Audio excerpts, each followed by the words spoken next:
The great news about being British is we have a huge number of countries we can learn from in many different ways.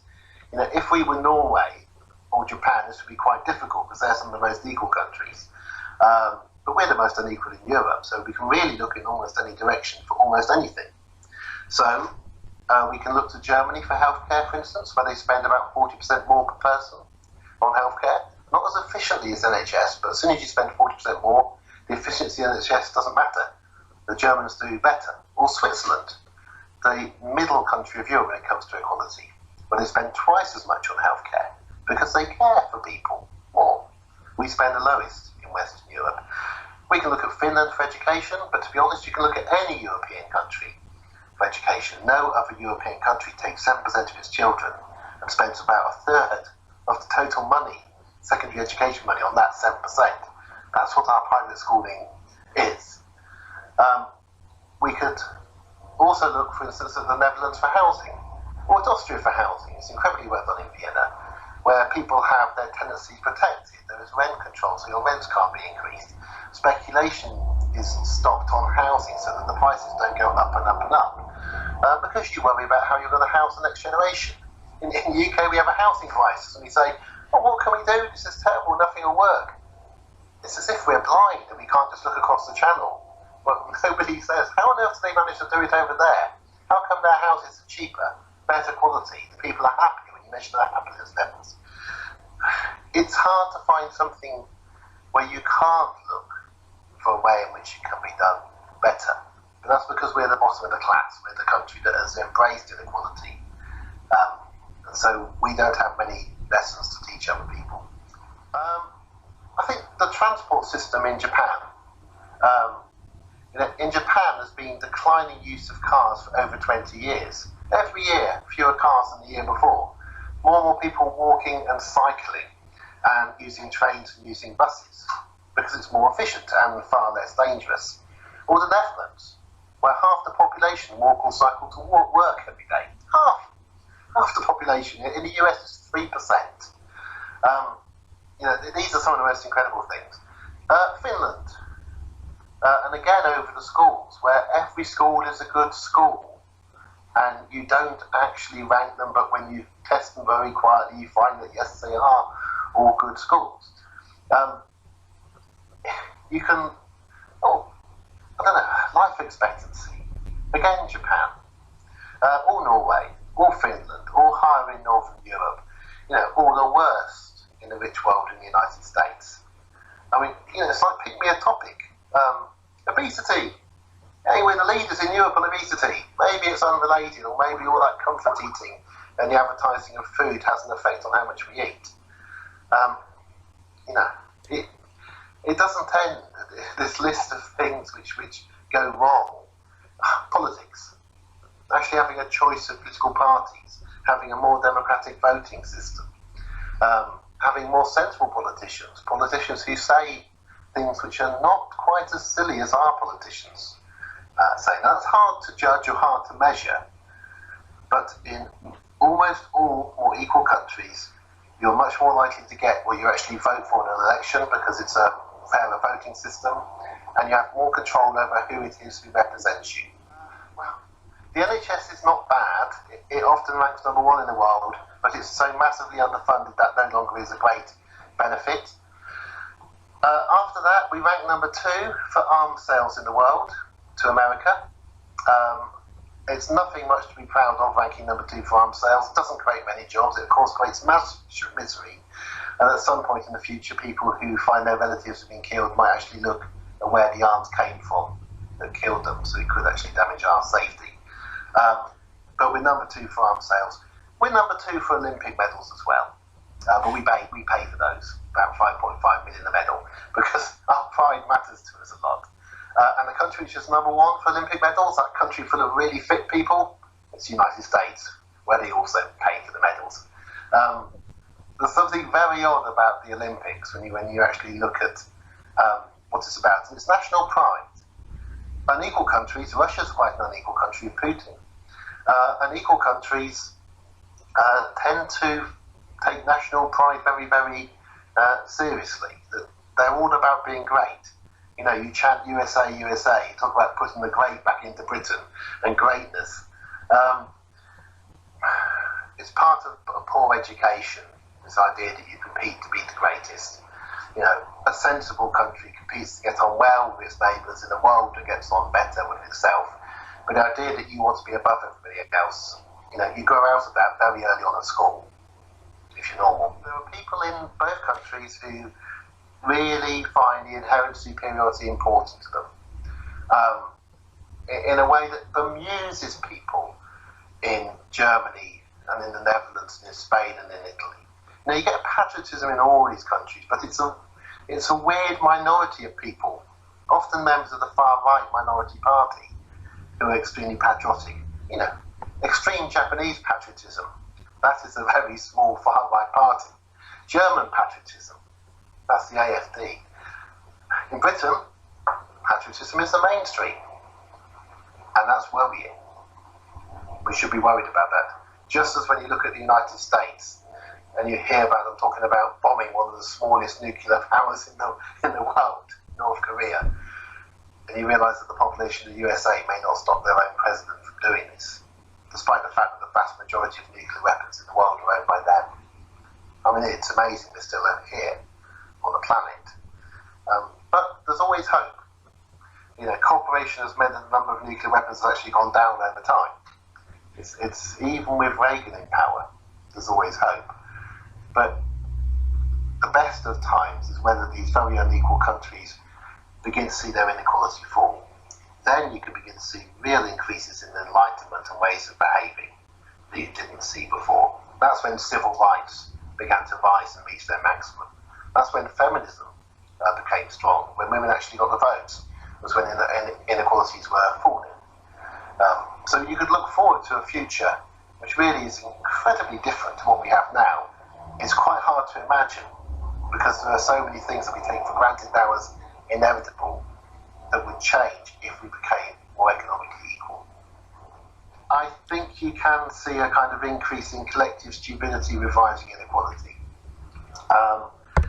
So we have international measures of the ability of people to solve problems in different countries, or literacy, or just numeracy. And when we look at their ability around about age 24, you want to guess which two countries have the lowest ability at numeracy and so on? It's the USA and the UK. Partly because we teach children now in a very competitive way to maximise their exam score on the day. Because the countries are so equal, people are desperate to get A stars and don't realise that an A star doesn't mean you know the subject, it means you know how to get an A star on that day. So we do have a dumbing down that's occurred in the most unequal countries, even compared to their own past. And that's partly the media becoming more concentrated and more of one mind, but it's also the education systems. And it's just people have less time to think. They're working longer hours, they're more desperate, they're more afraid. You don't become clever in those circumstances. You grow in cleverness and ability when you have time to read and watch and listen and think. And most of all, when you're not frightened. So there have been brilliant studies that show that when people are drunk or frightened, or even better, both, that's when their politics moves far to the right. The longer the people have to think about something, and the more they find out about it, the more their politics will move to the left. In a country that makes the population frightened, that becomes a more right-wing country, until you get to a breaking point. It's a really interesting question about whether a country can become too equal. I mean, I'm only looking at the richest 25 countries in the world. I mean, you could claim that Cambodia under Pol Pot became, well, it's a ridiculous example, but that's the kind of thing that people worry about. When we look at the most equal countries in the rich world, which are Japan and Norway and Iceland, we can't as yet find any disadvantage of them but haven't become as equal as they are. But they still have some way to go. Complete equality is a long way off. You're still talking about 4-to-1 ratios between the top 10 and bottom 10 for income. The cleaners are paid 2 or 3 times more than the cleaners in Britain. They're still 4 times less than the bosses. So if one of those countries will become more equal, it would be useful, just as a natural experiment to see if anything does go wrong. Does everybody down tools and stop working? But there's no evidence of it. And in the poor world, the most equal parts of the poor world, which are Cuba and Canada and Costa Rica, these are the kind of poster areas of best child health, best education. So in the poor world, you don't find evidence of anywhere having become too equal. Human beings, we are remarkably equal things. Look at us.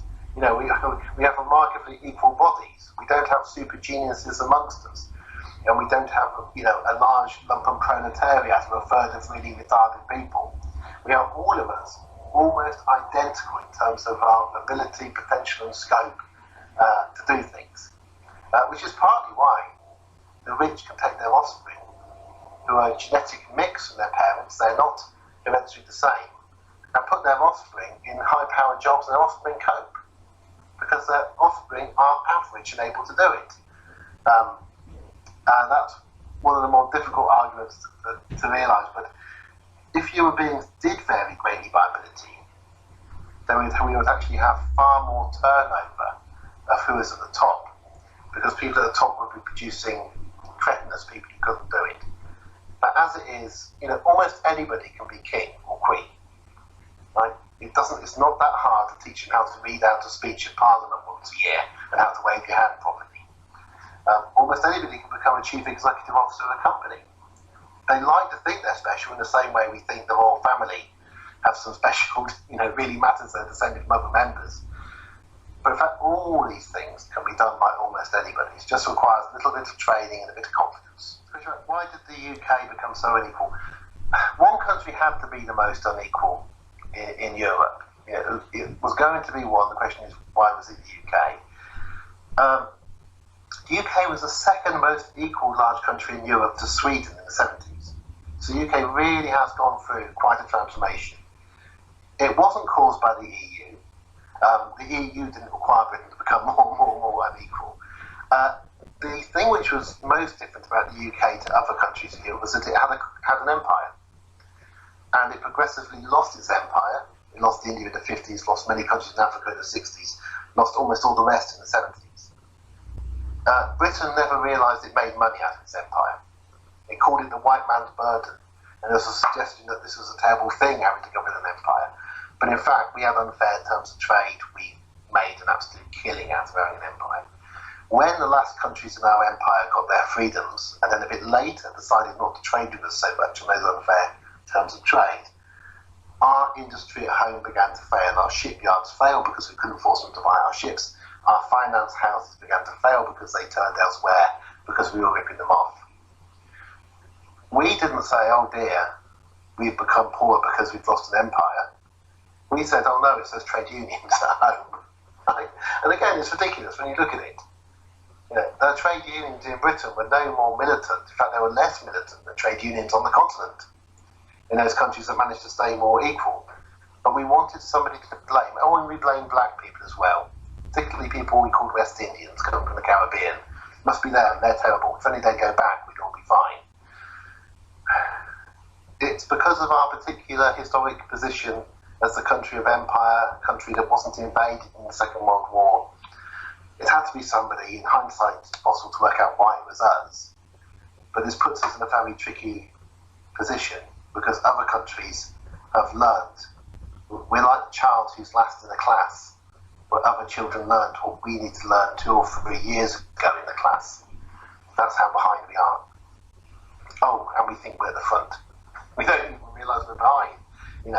We think that we're the great country that has led things in Europe. I think the UK needs to realise it's too unequal. I think it needs to aim towards over 2 or 3 decades becoming the average country in Europe for equality. You don't try and suddenly go to the other end of the class if you're at the bottom of it. That may sound unambitious, but it would require the most dramatic change every year to actually get us to be the average country.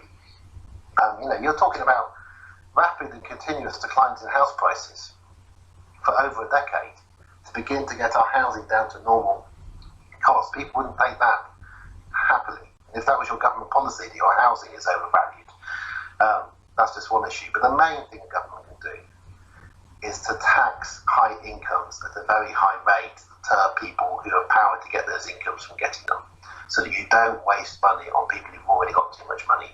You have high income tax not to raise money, That isn't the point of it. It's to help control the greedy and stop them being greedy, so the firms do not pay a lot of money to a few people. They employ more people on salaries in which you can live comfortably, rather than many people on very low salaries and a few people on far more than they need. Higher income taxes, and that's what happens in more equal countries already. So we could just do it. We're told you can't do it, the rich will run away. The kind of rich who run away, you want to run away, you don't want them in your country, they're antisocial people, you want them somewhere else. But in general, when this is done and it happens, the rich tend not to run away. They tend to change their behaviour, they become a bit less rich, a bit more normal, and they become less frightened for their own children, because they're no longer living in a country where their children have to be very rich to be okay. You begin to be living in a country where your children could do the same kind of jobs as other people. Your child could become a nurse and look after people, and that wouldn't mean poverty. And that alters the behaviour of the rich, and it alters their values and the need that they feel to preserve their riches. Because at the moment they're scared.